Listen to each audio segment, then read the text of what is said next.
In this video, I'm going to show you how I painted and embellished this little birdhouse that we're going to use for our next featured craft project in my art studio. Those little jars behind will be linked in the description box if you want to watch how we did those.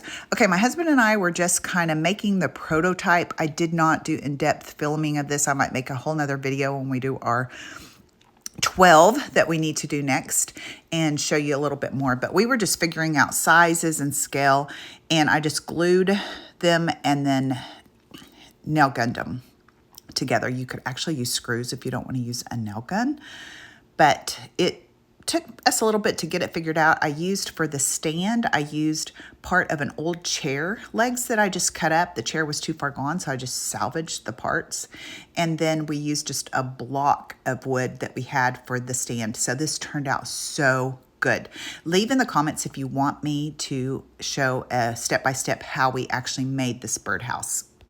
So we have made some previous projects with the leftover fence panels from my house that I sold my daughter, and she picked the project she wanted to do. She comes to all my workshops, and she was like, "Is this wood from my house?" Everybody loves doing these workshops, and they always can't wait for the next one. And so before my daughter left, she's like, "Hey, Mom, do I need to bring the gate next time so you can finish making us some projects?" I knew I wanted to distress this, so I wanted to make all the wood match underneath. So I just used the layered chocolate in our DIY paint and put a coat over it. I did go ahead and seal it with some Big Top, as you'll see me doing later. But in hindsight, I was like, I should have used the dark and decrepit liquid patina, and it would do the same thing, and then I wouldn't have had to seal it. Because sometimes if you don't seal the paint color underneath, when you wet distress or distress the top color so the second color will show, it kind of can come off. So I just did it. You don't have to do that. I don't know. I just did it and it works.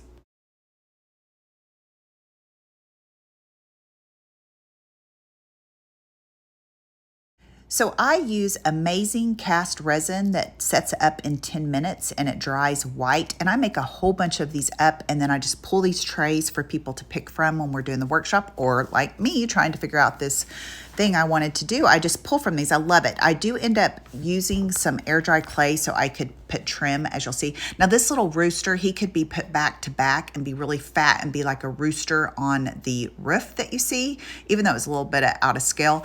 I'm just playing around. The bow would have looked really cute on this. The bird's nest in the back would have looked cute. You just kind of got to figure out what you want to do and mess around with these, especially when you already have them casted. I do like the resin when you're wanting them to stick up over the project. I use the hot glue gun when I do this. Now, this will have to stay inside for sure in Oklahoma, because hot glue will come off in the heat or maybe the extreme cold. So I'm going to tell my customers that come to this workshop, just keep it inside unless you have a covered roof, or if you don't mind getting your hot glue gun and gluing it back on if you need to. But normally I use the tight bond. You'll see me use that later when I do the air dry clay. I love air dry clay and I love resin pour. I like the air dry clay because it kind of dries and cracks a little bit. The iron orchid clay doesn't crack as much, but I do like that vintagey look. So, you know, I've got two different mediums going on here, but it's going to be fine. It turned out so cute. Another reason to keep this project inside is I decoupage napkins on the inside and on the back, and that will fade in the sun as well. I guess you can get some UV protectant top coat, but that's kind of hard to find, and I don't care. If I set this outside and my napkin or decoupage paper, if you choose to use that, fades in the sun, you can just easily decoupage another piece right over it and it'll be super cute. So stay tuned and you'll see how I use a napkin to really make this fantastic. I'm going to link a lot of these molds that we used in the description box, but just get on my website and look at all the fabulous ones that we have to offer. That very top one was Baubles, I believe. It was a Christmas release, so I don't know. I may have one or two of those in stock, so I'm not sure if you'll still find those out there. But these are the bestest ever things to use on furniture. If you have some IKEA pieces that really need some foo-fooing up, this is a great way to do it. This turned out so cute. I did go ahead and paint the inside of the box black velvet, and I used our liquid patina. It's the best ever decoupage medium to do the napkin. And I am just taking the Electrified, it's one of our new release colors of the original clay formula paint, and just barely brushing over it. I do have a coat of white-swan on my white cast resin. I just like how it changes the texture to go ahead and do it white. And I just am barely brushing over it. I did 2 coats of the white-swan, and you can wet distress this with a wet wash rag or a baby wipe, and that works really good. But I just took my sanding block in a medium grit, and I love those wood grains showing, so I just did that up a little bit. For the jars that I showed you at the first, I just roll it out like pie dough, and I use a really cheap clay, but I promise you, you do not want to use that in most of our molds. You want the iron orchid clay because it is a really artesian grade. The details are so good on them, and it doesn't crack as much, and it's easier to get out of the molds. You try some really cheap clay, and if you struggle with getting them out without tearing them up, it's probably your clay, honestly.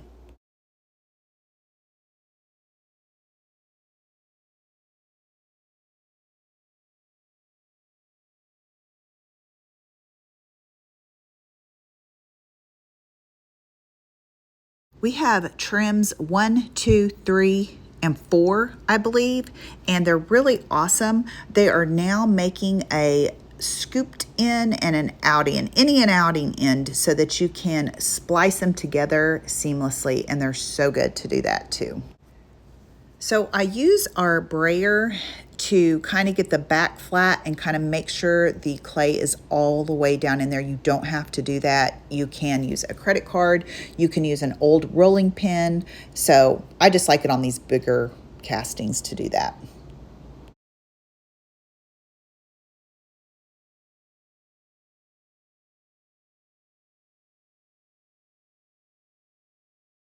It's so satisfying cutting these with scissors, or you can use a credit card if it's on a total flat surface and cut it that way.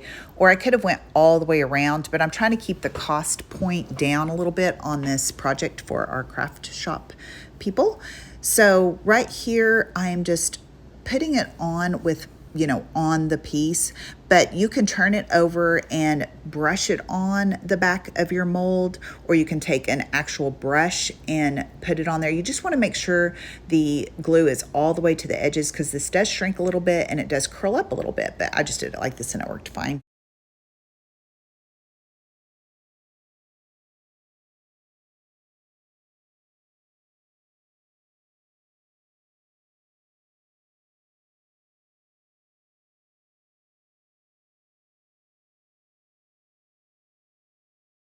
Okay, I get my napkins on Amazon or TJ Maxx or Ross. They have the really nice high quality ones and lots of patterns to choose from.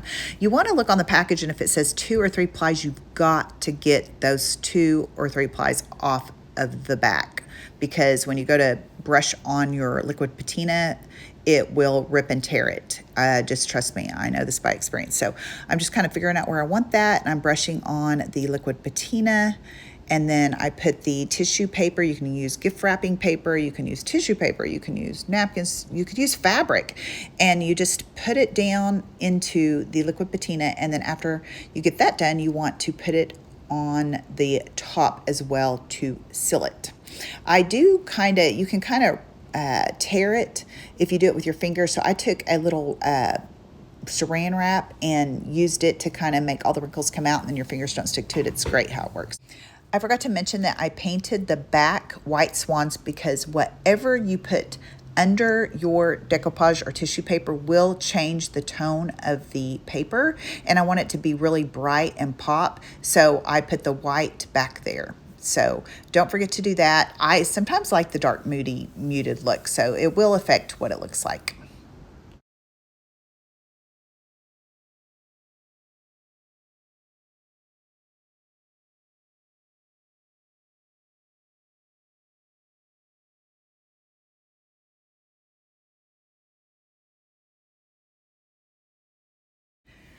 So I just went ahead and put tissue paper on the back, or actually it's a napkin, because I wanted it to look cute if it was sitting on the tabletop or in the studio, different places on the front and back. But to keep the price point down, I'm just letting them embellish the front with the molds.